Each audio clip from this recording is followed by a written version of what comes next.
Well, hello there. I'm Susan Radojevic, and this is Corner Office.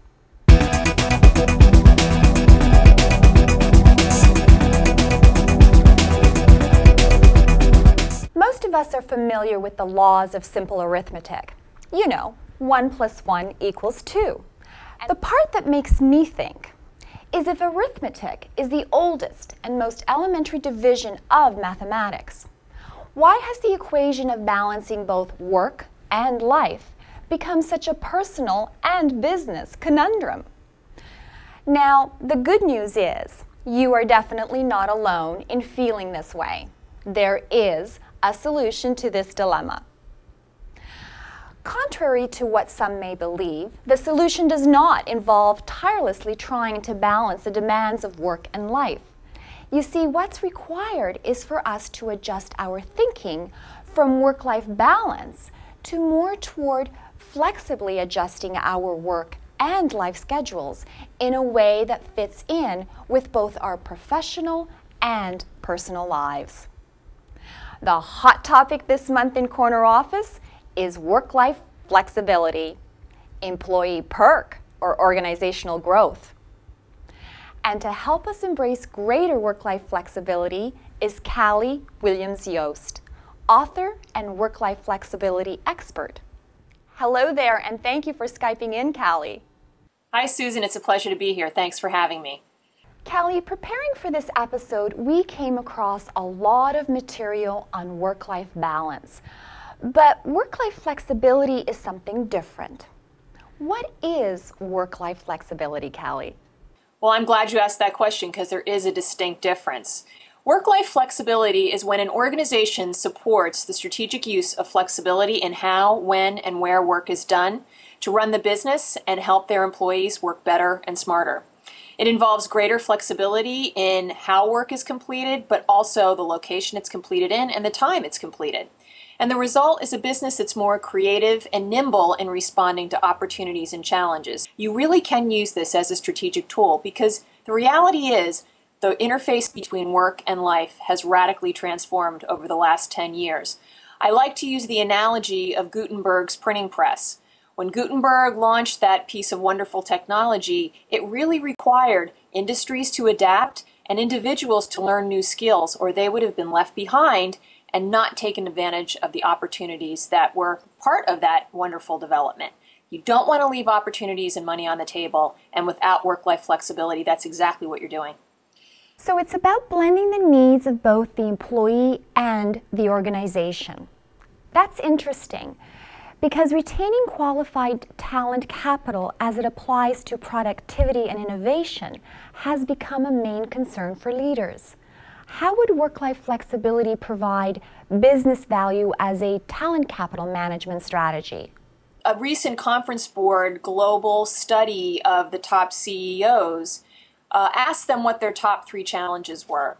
And they responded that they were looking for top and bottom line growth, excellent customer service, and innovation.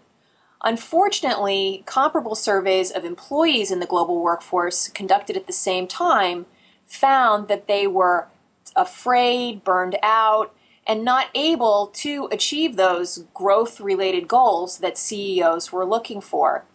Really, at the end of the day, employees want the freedom and flexibility to get work done better and smarter. And from my 15 years of experience, it's the people who you support and give flexibility to that give you more, that stick around, that promote your business, that really give that discretionary extra effort that is so important today and leads to productivity. Cali, you mentioned being flexible in the way we work. Some organizations have already embraced flexible hours and working remotely. But if people are not connecting face-to-face, is there a concern this could affect employee relationships and detract from the corporate culture?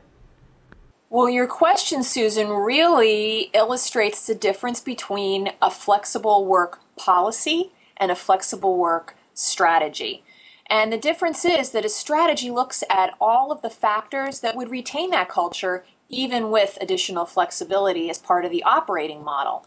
You would ask questions such as, What would a leader have to do to communicate with the team? What would the expectations be of working live and in person versus working virtually? Some jobs require a mix of both.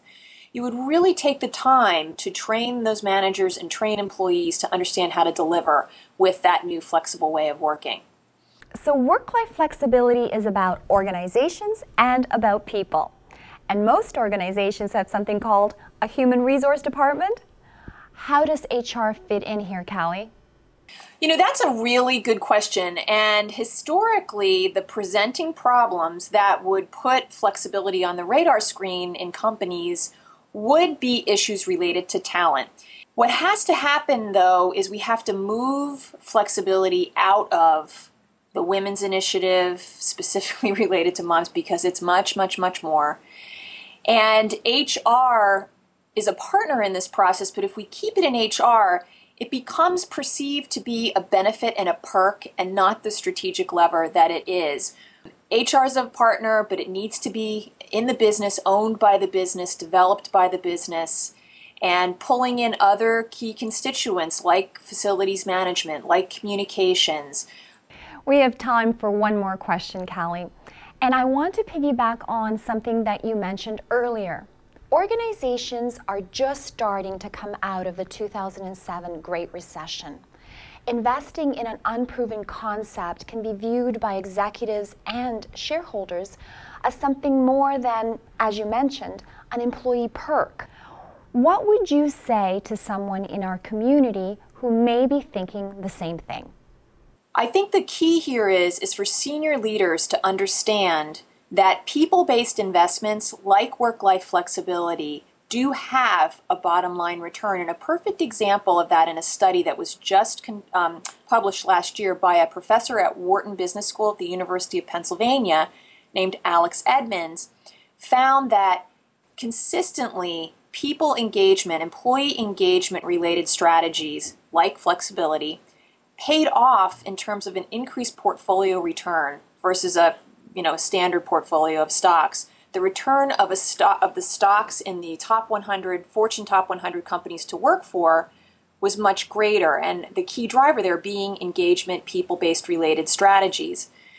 Senior level executives need to educate themselves about some of these softer strategies that might not have been on their radar screen in the past, and begin to see that they really do have payoff and are worth the investment of time, people, and money. Great having you in Corner Office via Skype, Cali. Thank you. Thank you, Susan. Similar to work-life flexibility, a meeting and event portfolio is also in the business of valuing intellectual capital and taking the means necessary to invest in and maximize people potential. They both incorporate a heavy focus on strategy, namely getting the message across and creating an interactive dialogue with employees and stakeholders. To return to our initial arithmetic equation, the sum of both of these initiatives is making the most out of what an organization already has in place in order to promote the continued development of its people and ultimately increase performance and profitability. Work-life flexibility, employee perk, or organizational growth is the topic in Corner Office this month. Posted right below are web links to resources covered in the show. In Corner Office, we encourage thinking beyond the traditional scope and invite you to join the conversation. Please let us know what you thought of the topic, how we did, or ask a question by clicking on the register button found in the top right-hand corner on this site. You may also follow us on Twitter. Our hashtag is #Corner Office, or follow me at Susan Radojevic. And finally, let us know if there is a hot topic or burning issue you'd like us to cover.